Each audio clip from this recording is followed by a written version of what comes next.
Hi everyone, solid state पढ़ रहे थे हम लोग और पिछला क्लास में एक एडवांस टॉपिक देखे थे ब्रैग्स इक्वेशन। आज भी हम लोग एडवांस टॉपिक ही करने वाले हैं और यह भी काफ़ी इम्पॉर्टेंट है, मिलर इंडिसेस।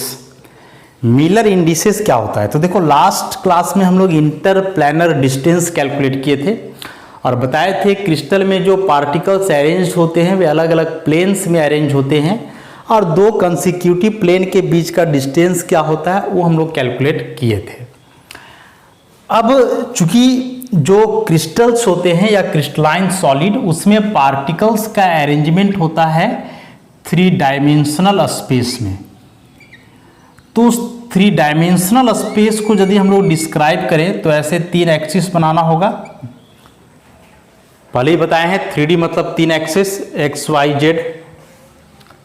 मान लो एक्स एक्सिस है, इसको वाई मान लो और इसको जेड मान लो, ऐसा। अब यही 3 डायमेंशनल स्पेस में जो है क्रिस्टल प्लेन एग्जिस्ट करेगा। जो अलग अलग प्लेन्स बनेंगे वे इसी 3 डायमेंशनल स्पेस में एग्जिस्ट करेंगे।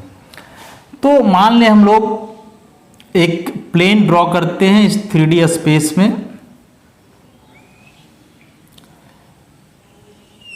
ऐसा। मान लो इसको A, इसको मान लो B और इसको मान लो C। ये ओरिजिन को मान लो O। तो E जो हम लोग बनाए ABC, this one is unit plane, इसको हम लोग बोलेंगे यूनिट प्लेन। यूनिट प्लेन मतलब हुआ स्मॉलेस्ट पॉसिबल प्लेन, मतलब इस 3 डायमेंशनल स्पेस के लिए सबसे छोटा प्लेन जो पॉसिबल हो सकता था उसको हम लोग ऐसे डिनोट कर रहे हैं ABC से। और ये मान लो कि O से A तक का जो डिस्टेंस है स्मॉल a, O से B तक का जो डिस्टेंस है स्मॉल b और O से C तक का जो डिस्टेंस है स्मॉल c। तो इस A को यदि लिखेंगे स्मॉल a को, तो इसको बोलेंगे intercept made by unit plane along x axis. Intercept made by unit plane along x axis. या जो यूनिट प्लेन है तो एक्स एक्सिस की तरफ कितना इंटरसेप्ट बना रहा है, इंटरसेप्ट मैंने एक्स एक्सिस को कहाँ टच कर रहा है, ओरिजिन से कितनी दूरी पे कट कर रहा है, वो हो गया A। ये OA के बराबर है। उसी प्रकार से OB बराबर B, तो हो जाएगा intercept made by unit plane along y axis. And in similar way OC equal to C which is intercept made by unit plane along z axis. तो हम लोग क्या किए कि 3 एक्सिस मतलब एक 3D स्पेस कंसिडर किए, इसमें एक प्लेन लिए यूनिट प्लेन, और इस प्लेन के द्वारा तीनों एक्सिस के तरफ जो इंटरसेप्ट बनाए गए उस इंटरसेप्ट को हम लोग दिखा रहे हैं स्मॉल a, b और c से। अब हम लोग क्या करते हैं कि इसी यूनिट प्लेन के लिए या इसी यूनिट प्लेन के बाद हम लोग एक और प्लेन ड्रॉ करते हैं। ये तो यूनिट प्लेन था स्मॉलेस्ट, एक प्लेन हम लोग और ड्रॉ करें इसी क्रिस्टल के लिए, ऐसा।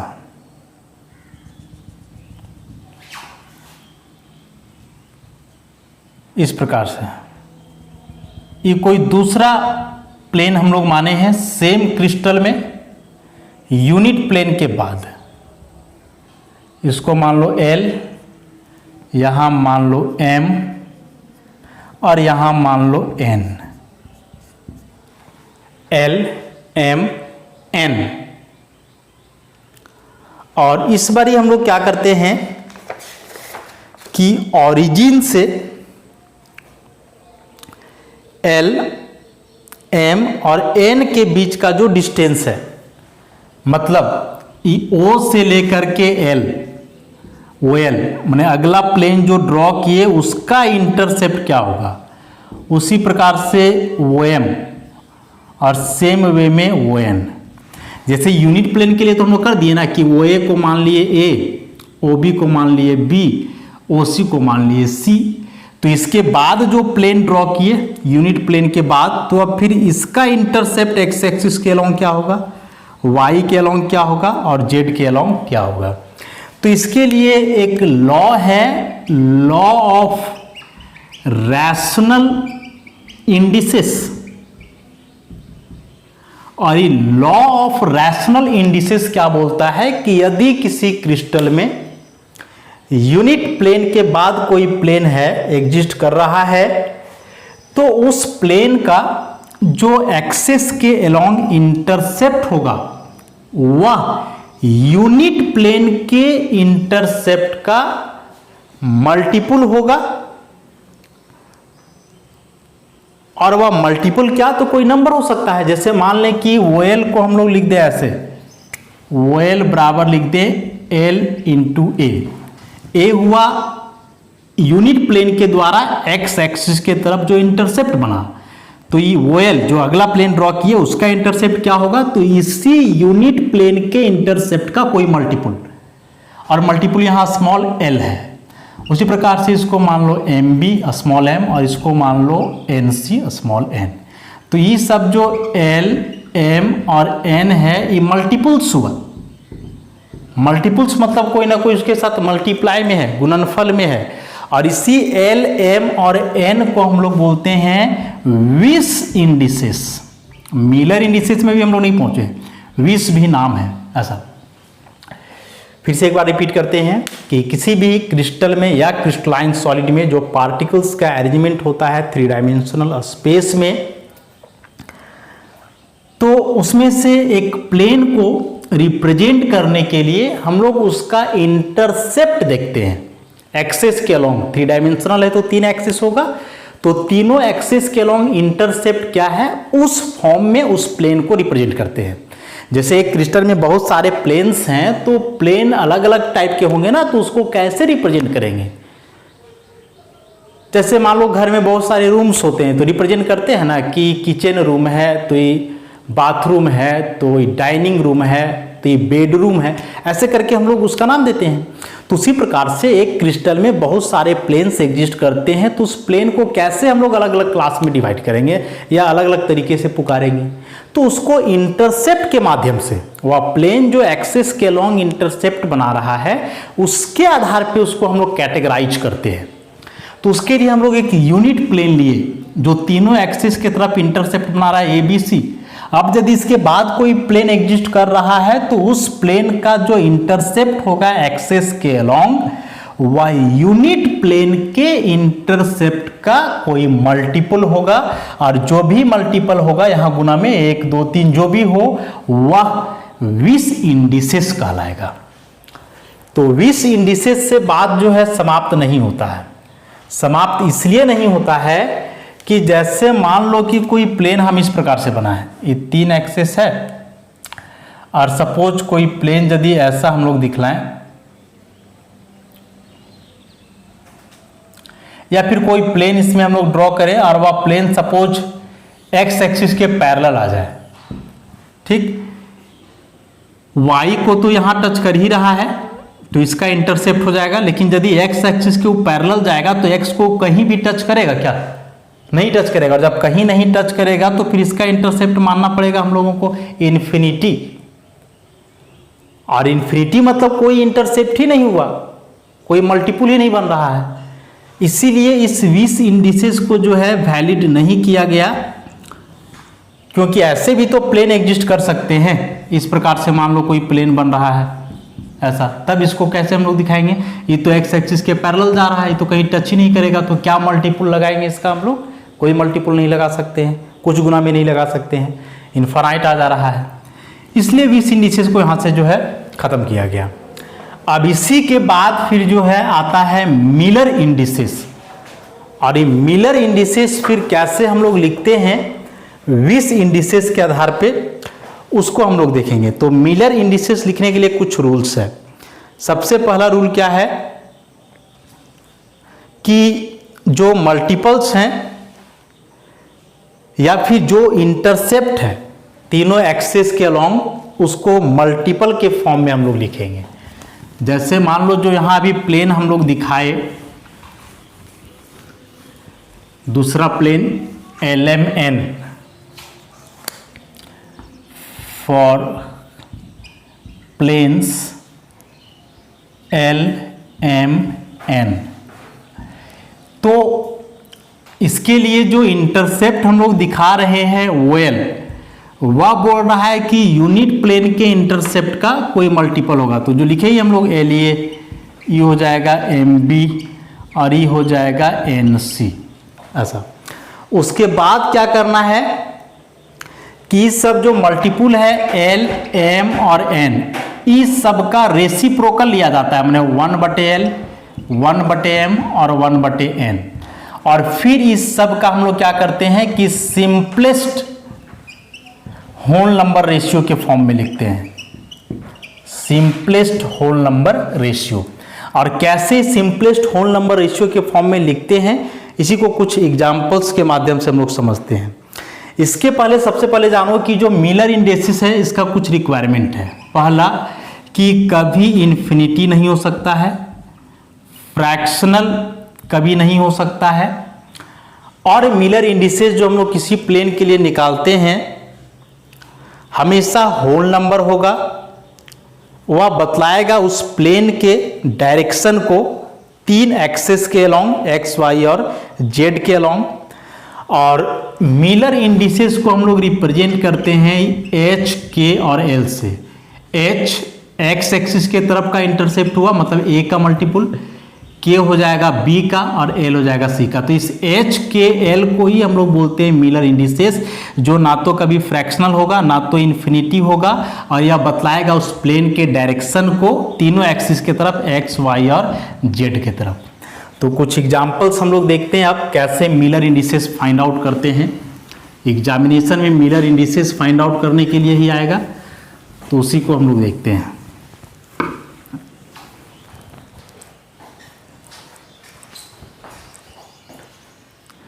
तो कुछ क्वेश्चंस देखते हैं हम लोग मिलर इंडिसेस से रिलेटेड। क्वेश्चन एग्जामिनेशन में कैसा आएगा, तो find out the Miller indices, find out the Miller indices of given crystal planes. अलग अलग क्रिस्टल प्लेन्स हैं, उसका मिलर इंडिसेस फाइंड आउट करना है।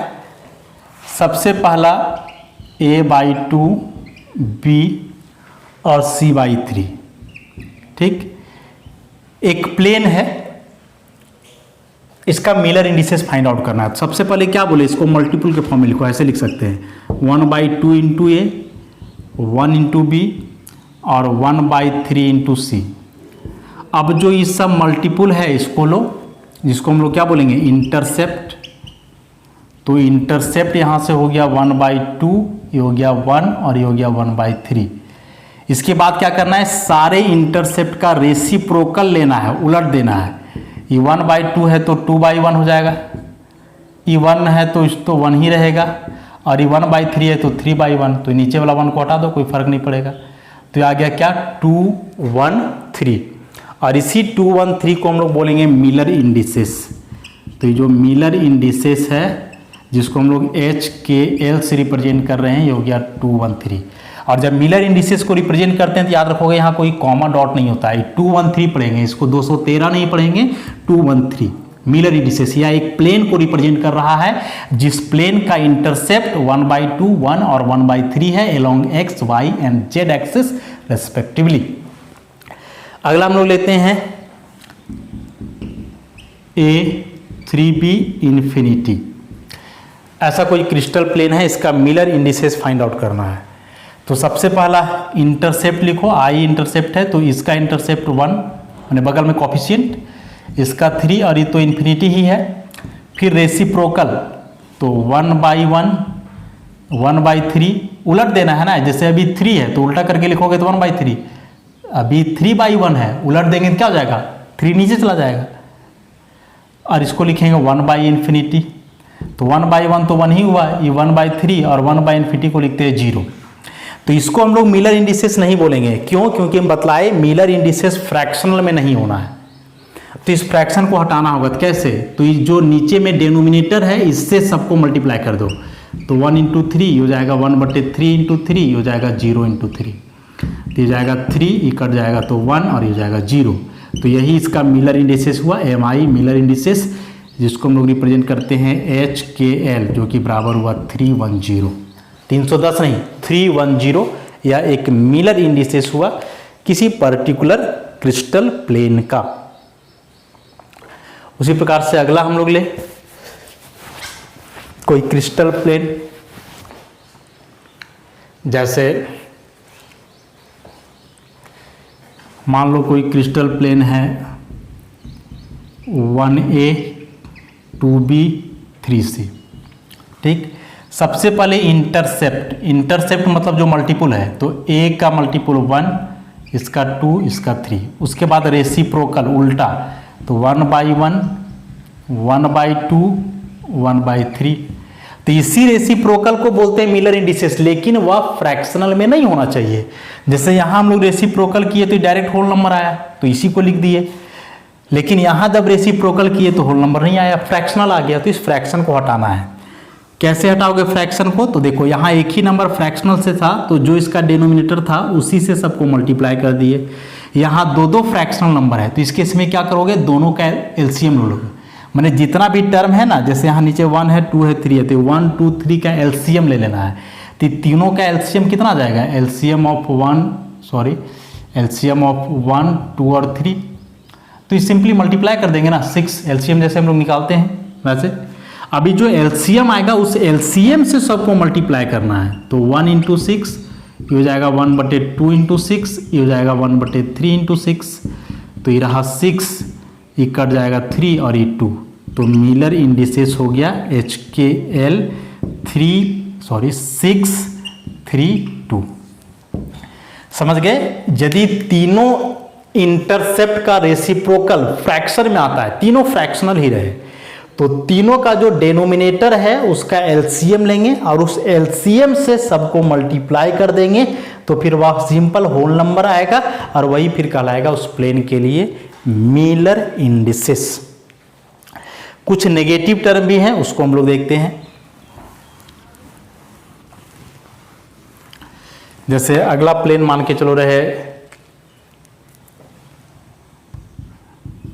ऐसा A माइनस 2B और 3C, माइनस लग गया। चूंकि जो एक्सेस होता है ऑरिजिन से, तो हम लोग क्या पढ़े कि ऑरिजिन से इधर गए एक्स एक्सिस की तरफ तो पॉजिटिव, लेकिन इस तरफ आए तो नेगेटिव, तो ये नेगेटिव भी हो सकता है, ध्यान रखोगे। सेम काम करना है, सबसे पहले इंटरसेप्ट लिखो, तो A का कॉफिशिएंट 1 है, ये -2 और ये 3, रेसिप्रोकल तो 1/1 1/-2 1/3। फिर क्या करेंगे? सब कैल्शियम लेंगे, तो एलसीएम 6 आता है, तो 6 से मल्टीप्लाई कर दो, -1/2 इंटू 6 हो जाएगा 1/3 इंटू 6, तो हो गया 6 -3 और 2। फिर हम लोग लिखे थे अभी कि मिलर इंडिसेस नेगेटिव भी नहीं हो सकता है कभी, तो ये माइनस नहीं लिखना है, इसको ऐसे लिखना है 6 3 के ऊपर ऐसा बार और 2, तो यही कहलाएगा मिलर इंडिसेस HKL बराबर 6 3 का बार 2 ऐसा। तो नेगेटिव रहेगा तो नेगेटिव साइन हटा करके ऊपर में बार लगा देना है और वही उसका मिलर इंडिसेस हो जाएगा। तो एग्जामिनेशन में इससे क्वेश्चन यही आएगा, ऐसा ही कोई क्रिस्टल प्लेन दिया हुआ रहेगा, बोलेगा इसका मिलर इंडिसेस बतलाओ क्या होगा। बेहद आसान है, सबका ABC का कॉफिशिएंट लो, रेसिप्रोकल करो, होल नंबर आ रहा है तो ठीक, नहीं आ रहा है तो सबके डेनोमिनेटर का एलसीएम निकालो और उस एलसीएम को सबसे मल्टीप्लाई करो, तो सिंपल होल नंबर आएगा और वही कहलाएगा उसका मिलर इंडिसेस। आसान है फाइंड आउट करना। एक टॉपिक इसमें और बच रहा है, हम लोग उसको भी कर लेते हैं। देखो, इंटरप्लेनर डिस्टेंस निकालने के लिए हम लोग एक फॉर्मूला पढ़े ब्रैग्स इक्वेशन के लिए, तो वो ब्रैग्स इक्वेशन वाला फॉर्मूला तब हम लोग अप्लाई करेंगे ना जब एक्सरे वगैरह का वेवलेंथ सब पता हो तब। और यदि वह प्लेन को हम लोग मिलर इंडिसेस के टर्म में रिप्रेजेंट करें, नहीं जैसे एच के और एल जो हम लोग लिखते हैं, जो कि एक क्रिस्टल प्लेन को बतलाता है, क्रिस्टल प्लेन मिलर इंडिसेस है उस प्लेन का ही। ठीक, अभी जो क्रिस्टल होता है तो ये अलग अलग फॉर्म में हो सकता है ना जी, ये क्यूबिक यूनिट सेल होता है, हेक्सागोनल हो सकता है, ऐसे अलग अलग प्रकार के यूनिट सेल हो सकते हैं। तो जब अलग अलग प्रकार के यूनिट सेल होंगे, अलग अलग प्रकार के क्रिस्टल लैटिस होंगे, तो ऑब्वियसली प्लेन भी उसमें अलग अलग टाइप के ही बनेंगे। लेकिन किसी भी टाइप का प्लेन बने उसको मिलर इंडिसेस के फॉर्म में रिप्रेजेंट कर सकते हैं एच के एल के टर्म में। तो उस केस में हम लोग क्या करते हैं कि जैसे मान लो कि ऐसे दो पैरेलल प्लेन्स हैं, दो पैरेलल प्लेन्स हैं ऐसा, और ये दोनों के बीच का इंटरप्लानर डिस्टेंस है d। तो ये जो d है ये निकालने का फॉर्मूला होता है। फॉर्मूला क्या होता है? तो d स्क्वायर बराबर a स्क्वायर बटे h square plus b square बटे k square plus c square बटे l स्क्वायर। या इसको ऐसे लिखते हैं हम लोग 1 बटे डी स्क्वायर करके, सॉरी उल्टा ऐसे लिखेंगे 1 बटे डी स्क्वायर बराबर ऐसे एच स्क्वायर बटे a square plus k square बटे एल स्क्वायर प्लस सॉरी नहीं बी स्क्वायर, और ये हो जाएगा एल स्क्वायर बटे सी स्क्वायर। मैंने ऐसे हम लोग रिप्रेजेंट करेंगे ना, देखो ये एच ए के बी और एल सी। ठीक, तो ए बी सी जो है बतला रहा है एक्स वाई और जेड एक्सिस को, और ये एच के एल बता रहा है मिलर इंडिसेस उस क्रिस्टल प्लेन का। तो ये दो पैरेलल प्लेन के बीच का डिस्टेंस निकाले तो यह एक फॉर्मूला है 1 बटे डी स्क्वायर बराबर एच स्क्वायर बटे ए स्क्वायर के स्क्वायर बटे b square plus l square बटे सी स्क्वायर। लेकिन इसी को जब सिंप्लीफाई करेंगे, इसी इक्वेशन को जब हम लोग लिखेंगे क्यूबिक यूनिट सेल के लिए, तो क्यूबिक यूनिट सेल क्या होता है? जिसमें a बराबर b बराबर c होता है। तो जो a b c सब आपस में बराबर हो जाएगा, तो इस b स्क्वायर को भी a स्क्वायर लिख सकते हैं, इस c स्क्वायर को भी a स्क्वायर लिख सकते हैं। अब देखो तीनों का नीचे वाला टर्म सेम है, एलसीएम लोगे तो आ जाएगा a स्क्वायर, ऊपर में h square plus k square plus l square, नीचे है 1 बटे डी स्क्वायर। उलट दो, 1 बटे डी स्क्वायर है तो डी स्क्वायर को ऊपर ले जाओ तो ये भी उलट जाएगा, a स्क्वायर बटे H square plus k square plus l square. और जब d निकालोगे तो इधर से स्क्वायर हट करके उधर स्क्वायर रूट चढ़ जाएगा, ऐसा स्क्वायर रूट ए square H square plus k square plus l square. ए स्क्वायर को रूट के बाहर करे हुए तो रूट और नीचे सॉरी ए बच जाएगा और यहाँ लगा हुआ रहेगा H square plus k square plus l square. तो यही इंटरप्लानर डिस्टेंस निकालने का फॉर्मूला है, d बराबर a by under root h square plus k square plus l square, जहाँ a क्या होगा तो a को हम लोग बोलेंगे इस बारी एज लेंथ, उस यूनिट सेल का एज लेंथ, एच के एल हो गया उसका मिलर इंडिसेस। इसमें एक और है कि जैसे मान लो कि दो प्लेन्स हैं,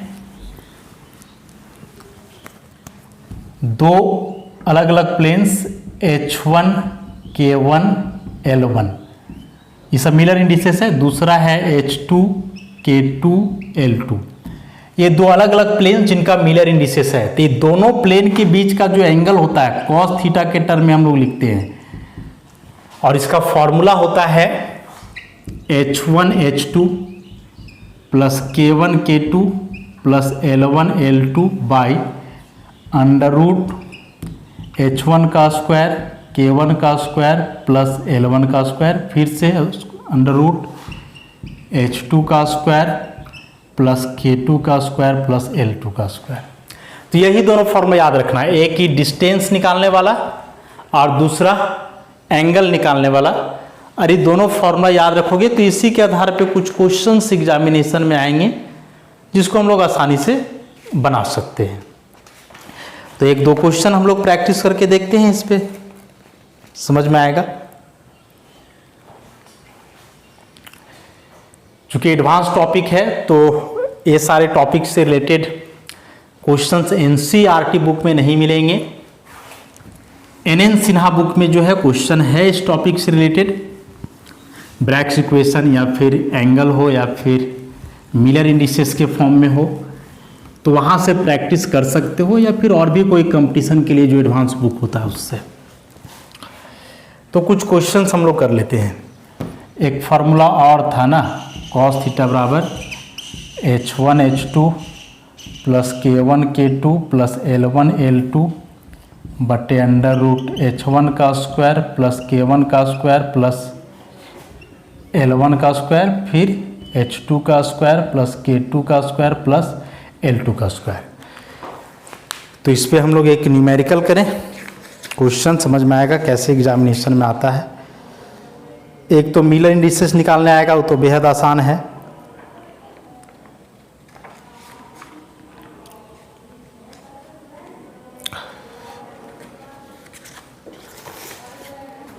तो एक क्वेश्चन लिखते हैं हम लोग,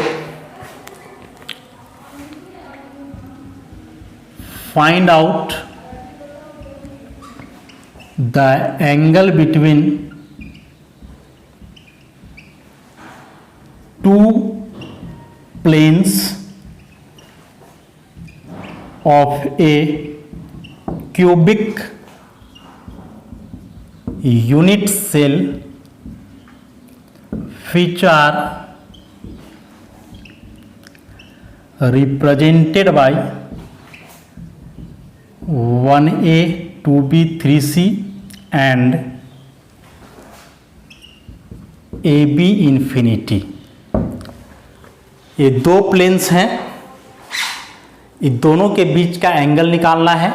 तो एंगल निकालने के लिए फॉर्मूला हम लोग लिख चुके हैं, लेकिन यह एंगल तब निकाल पाएंगे जब मिलर इंडिसेस दिया हुआ हो। यहाँ मिलर इंडिसेस दिया हुआ नहीं है, तो जो दो प्लेन दिया हुआ है 1a 2b 3c और दूसरा है ab इन्फिनिटी, दोनों के लिए मिलर इंडिसेस निकालो। तो सबसे पहले इंटरसेप्ट हुआ 1 2 3, रेसिप्रोकल करो 1/1 1/2 1/3, एलसीएम आ जाएगा 6, तो 1 × 6 1/2 × 6 1/3 × 6, तो 6 3 2 ई मिलर इंडिसेस। इसको मान लो h1 k1 l1। उसी प्रकार से इसके लिए इंटरसेप्ट a का कोफिशिएंट 1, b का भी 1, ये तो इन्फिनिटी रहा। रेसिप्रोकल 1 का 1 ही होता है, इसका भी 1, ये 1/∞, जिसको 0 लिखेंगे ऐसा। तो अगला हुआ 1 1 0, इसको मान लो h2 k2 l2। ठीक, अब h1 h2 k1 k2 l1 l2 ये सब हम लोग को पता चल गया। तो अब एंगल निकाल दो। तो एंगल के लिए देखो यहाँ फॉर्मूला हम लोग लिख करके रखे हैं, पुट कर दो इस पर, cos थीटा h1 h2, तो h1 बराबर है 6 × h2 है 1 प्लस k1 है 3 k2 है 1 प्लस l1 है 2 l2 है 0 बटे अंडर रूट h1 का स्क्वायर मतलब 6 का स्क्वायर प्लस 3 का स्क्वायर प्लस 2 का स्क्वायर, यहाँ हो जाएगा 1 का स्क्वायर प्लस 1 का स्क्वायर प्लस 0 का स्क्वायर। ये सब सॉल्व कर दोगे। ठीक, तो cos थीटा का सॉल्व करने के बाद कुछ ना कुछ आएगा ही, cos थीटा बराबर, तो सपोज ये आ गया x, तो थीटा बराबर लिखोगे तो क्या हो जाएगा cos इनवर्स x, इतना तक छोड़ दोगे वही आंसर हो जाएगा ऐसा। तो सिंपल ही है, एडवांस टॉपिक भले है लेकिन सिंपल है, समझने लायक है। तो इसको एक दो बार यदि रिवाइज करोगे और प्रैक्टिस करोगे तो अच्छे से समझ में आ जाएगा, कोई डिफिकल्ट टॉपिक नहीं है। और इससे रिलेटेड जो है कुछ क्वेश्चंस और हैं नोट्स में बनाए हुए, बुक्स में भी हैं, तो उन सारे क्वेश्चंस को प्रैक्टिस करोगे। तो इस तरह से इस चैप्टर का सॉलिड स्टेट का सेकेंड पार्ट भी समाप्त हुआ। फर्स्ट पार्ट ऑलरेडी हम लोग समाप्त कर चुके हैं, सेकेंड पार्ट भी समाप्त हुआ। एक लास्ट पार्ट इस चैप्टर का बचा हुआ है जो कि फुली थियोरिटिकल है। अभी तक में हम लोग इसमें बहुत सारा फिगर पढ़े, डेरिवेशन पढ़े, कैलकुलेशंस वगैरह पढ़े, आगे जो पढ़ेंगे वह पूरी तरह से थ्योरेटिकल, और आगे 3 टॉपिक हैं, क्रिस्टल डिफेक्ट या इसको बोले इम्परफेक्शंस इन सॉलिड, उसके बाद सॉलिड का इलेक्ट्रिकल प्रॉपर्टी और उसका मैग्नेटिक प्रॉपर्टी। तो यही 3 टॉपिक है, डिफेक्ट, इलेक्ट्रिकल प्रॉपर्टी और मैग्नेटिक प्रॉपर्टी, और तीनों काफ़ी लंबा लंबा टॉपिक है और बहुत इंपॉर्टेंट है। तो फिर इसको हम लोग थर्ड पार्ट में जो है पढ़ेंगे और देखेंगे क्या होते हैं वे सभी। तो आज के लिए इतना ही, धन्यवाद।